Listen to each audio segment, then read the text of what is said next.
What's up guys, it's Sakir and today we're going to be reviewing Battalion 1944. Now Battalion is a World War II game that actually got a lot of steam off a lot of Twitch players, so it is pretty popular at the moment, and I have been wanting to do this review for a while, but I have been putting it off, so I decided to do it today. So if you're one of those people that has been debating whether to get this game or not at a pretty hefty price tag at $30, maybe this video will help you out. Also, before the video starts, if you guys want me to review any other games or review any other topics or make a video on a certain thing, make sure to leave that in the comments below. That way I can take note of that and work on it right away. So without further ado, let's get into this competitive World War II shooter. So Battalion 1944 is a game that can actually put a lot of people off because of the way it looks when you're not actually playing it. Looking very much like COD 4 and playing very much like COD 4 in a way can actually turn a lot of people off, since a lot of people are not actually COD fans, including myself. I was not a COD fan, so I did not want to try this game at the beginning. Even though I am down to learn new games, this game can be kind of weird to look at. It seems like something you've seen before, even though you haven't really. But I'm here to tell you before I get into the actual details that this game is a really good buy. So if you are interested in a very competitive game, this might be the game for you. So first, we are going to start off with the casual game modes. Now, the casual game modes consist of things like Team Deathmatch, Capture the Flag, Domination, and pretty much all of the COD staples. Now, for those of you who do enjoy twitchy shooters, this is a good thing to play. A lot of these game modes are actually fun, even though a few of them are actually bugged. A game mode like Capture the Flag can actually bug out in a way where the flag cannot be retrieved, so the game never ends. And if that's the case, then you pretty much have to leave the game and lose all your experience that you gained during that play session. Now, even though these are kind of far and in between, it does happen more often than you think, and it might leave you a little bit frustrated if you are one of those people that like to rank up and things of that nature. But for the most part, these casual game modes are fun, but they don't have a lot of depth to them, so it depends what kind of player you are. If you are a person that did enjoy COD and you can play COD for a long time, then you might enjoy these game modes just for that. It is a good aim practice game. It is very aim intensive for the most part, but it is brain dead in a way. You might get bored of playing these casual games because it's kind of the same thing over and over again. These people just kind of run around aimlessly. There's no strategy to it, so it depends on what kind of player you actually are if you're going to enjoy these casual game modes or not. But other than the capture the flag bug, you can pretty much choose whatever weapon you want, so it is good practice if you do want to get some guns down, since a lot of them do have a certain recoil that you do have to learn. But like I said before, at least on a personal level, I could not play these game modes for too long because I eventually would get bored. Now, before we move on to the competitive game mode, let's get into the basic gameplay. This game feels very much like COD 4, and it does have certain quirks that come with it. Certain things like instant running, strafing, aiming down sights, drop shotting are all very much a thing in this game. And if you were a big COD player back in the day and do enjoy those mechanics, then there's no reason why you shouldn't enjoy the gameplay of this game. It does feel very crisp. The connection is very good. There was very few times where I feel like I hit someone when they should have died and they didn't. So that is pretty good. The hit reg is very, very good. So there's very few times where you're going to feel cheated. But for the most part, if you are playing casual games, you're pretty much just going to be running non-stop, and so will everybody else. So it is very fast paced. And if you do actually want to get your aim down, say you're new to PC for example, then this might be a good game for you to pick up if you do want to improve in that aspect. Also, most of the maps are 3-lane like old COD maps, so there isn't a lot of room for you to move around. And even though it is casual, sometimes you will get spawn trapped depending on how good the enemy team is, so learning the maps will benefit you in any game mode that you play actually. Now, but for those of you who do rely on casual gaming as your main source of entertainment, this game might be a problem for you if that's all you're going to buy it for.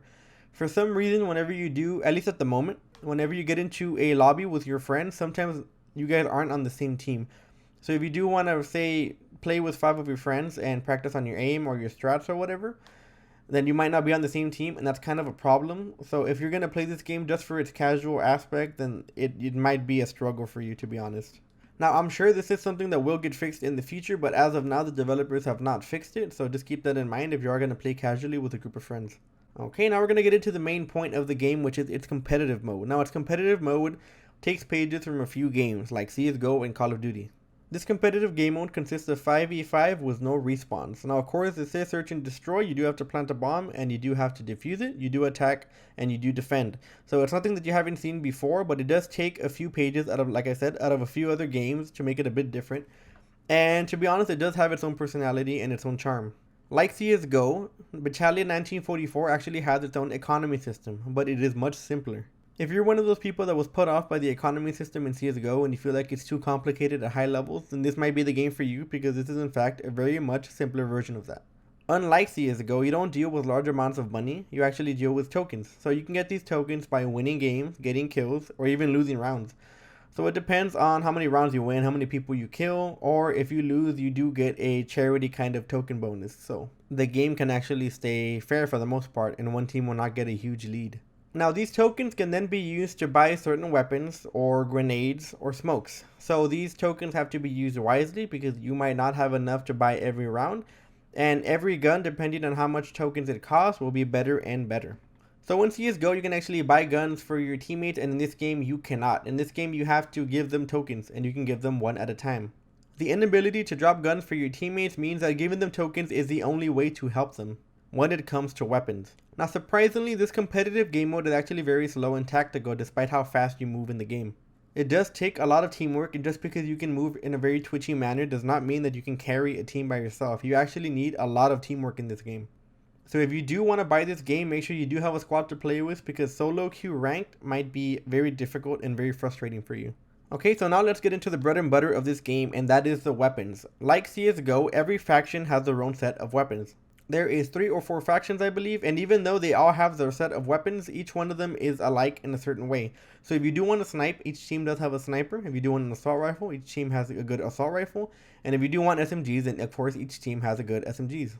Now, even though they do have guns that are similar, there are some guns that are obviously better than others. One side, for example, gets a bar, and the bar kills like in about 4 or 5 shots. It is pretty good, but it isn't as strong as the STG, for example, on the other team. The STG can actually one-shot headshot no matter how far you are. And in a game where there are no respawn, this is incredibly tough. The same thing can be said for the snipers. Everyone has a sniper, and the sniper is pretty much the op of this game if you do play CSGO. It'll one-shot you to the chest and even the stomach at times, and is a very strong weapon. Now this is of course held back by the amount of tokens that it costs. It's actually very expensive at 7. But there are some sides, however, that have a non-scope sniper, so it's just an iron sight. And this is probably the best gun in the game because of course it has the power of a sighted sniper. It'll one-shot people, but you don't have to deal with the long-range scope, so you can use it like an actual rifle. And this is probably the only gun in the game that can actually carry pretty hard if your aim is really good. Now, even though I know that some teams are supposed to have better guns than others, I do find it kind of weird how there is one of the factions that does not have a non-scope sniper, and the only thing you can do is either use a scoped rifle or use a DMR kind of variant. And I found that kind of weird because, the non-scope sniper was my favorite gun. It is 1 token less than the scoped one for some reason, even though I do find it better. But when I was on that faction that does not have that gun, I did find it lacking a bit. I could not find a gun that I felt too comfortable with. Now, when you first start off a round, you do start off with 1 gun for free. That gun does not cost money. But I know a lot of people have been talking on Reddit and on YouTube how they feel like they could just stick with that gun and just save up for nades. But to be honest, the guns that they give you at the beginning are pretty bad. No, even if you do hit headshots, it does take a while to kill. So that is something that you do want to keep in mind if you do want to save on tokens. For just 1 or 2 tokens, you can actually buy a gun that's much better than that, and it won't cost you too much.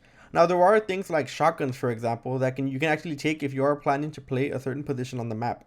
But of course, you would have to talk to your team about what you're going to do. That way you can all communicate and pretty much set up strats for who's going to take what gun and all that.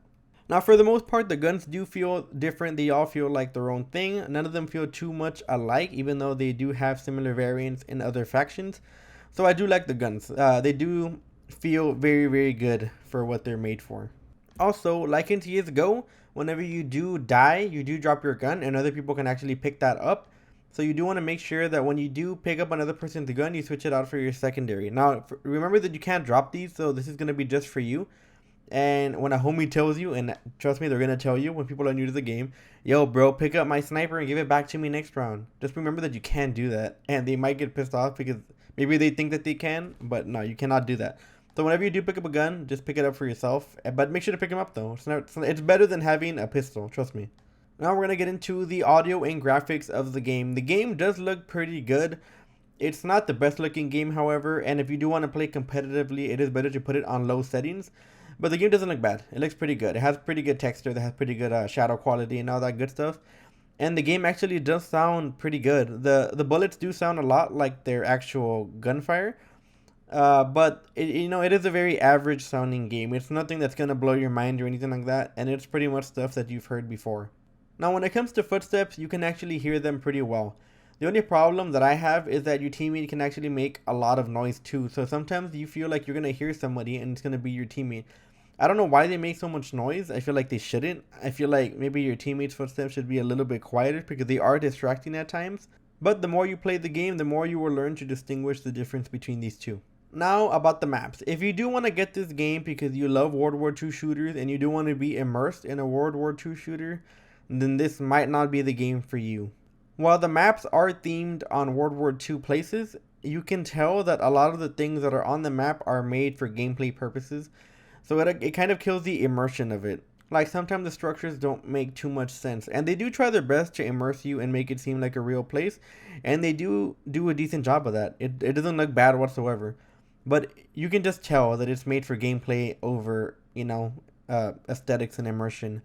So of course this might be something that might kill your vibe if that is what you want to buy the game for, that is. If you do want to be immersed in a World War II shooter, then Battlefield 5 might be a better fit for you since the map is actually made to look like a World War II area rather than gameplay.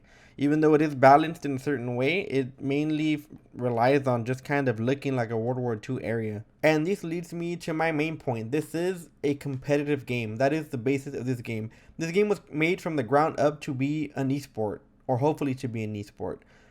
So those of you who do like competition and are very competitive and like things like CSGO or maybe Rainbow Six, you might enjoy this game because it's very similar to that.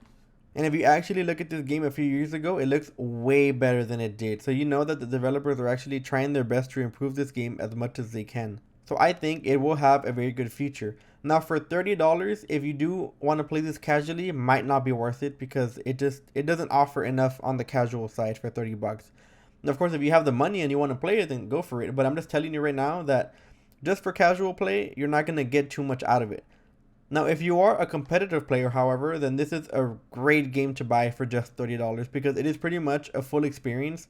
It does not have a lot of connection issues that I noticed when I played, and it does have a very good competitive scene. Now, people can be toxic at times, I'm not going to lie, depending on who you run into. But for the most part, my experience was pretty good. People were pretty nice, and a lot of people were new, especially at the lower ranks. People kind of know that you're new, and they give you a lot of slack because they're new themselves. So all in all, my verdict on this game is get it if you're into competitive gaming. If you like anything competitive, or if you like esports, and if you have a squad to play with, then this is probably a good game to pick up. And you can put it into your little list of games that you play with your squad. If you are a casual gamer, however, then you might want to look for something a little bit different. Or maybe if you're a player that likes to play for the immersion, then this is probably not the game for you. And I know this World War II thing is very popular. It is one of my favorite eras. And this might get a lot of those people that are into immersive games to want to check this game out because they, of course, love this era as well. But of course, like I said before, this is mainly a competitive game. And the immersion is not too good because you can tell that everything is built for a competitive game. Now, if you guys are interested in buying this game is $30 on Steam, and it is a pretty good game. I'll give it a 7 out of 10. That's my opinion on it. And it is a game I'm going to be going back to every once in a while to play with my friends who do have it, so I do enjoy it for the most part since I am a very competitive person. Anyways, guys, this was my review for Battalion 1944. I hope you all enjoyed it. If y'all want me to review any other games, be sure to leave that in the comments below, or if you want me to cover any other topics. Anyways, guys, thank you for watching. Make sure to hit that like and sub button if you haven't already so you won't miss any of my future videos. And I will see you all in the next one, guys. Also, if you do want to follow me on Twitch, I do stream Apex, Battalion, Rocket League, and stuff like that. So if you do want to follow me on Twitch, I'll leave that in the description below. I also plan on getting into Gears 5 since that is my route. So if y'all are into that, then be sure to check it out. And maybe y'all can, get to know me and ask questions and stuff like that. Anyways, guys, y'all have a good one, guys. Be safe, make good choices, and I will see you all in the next one.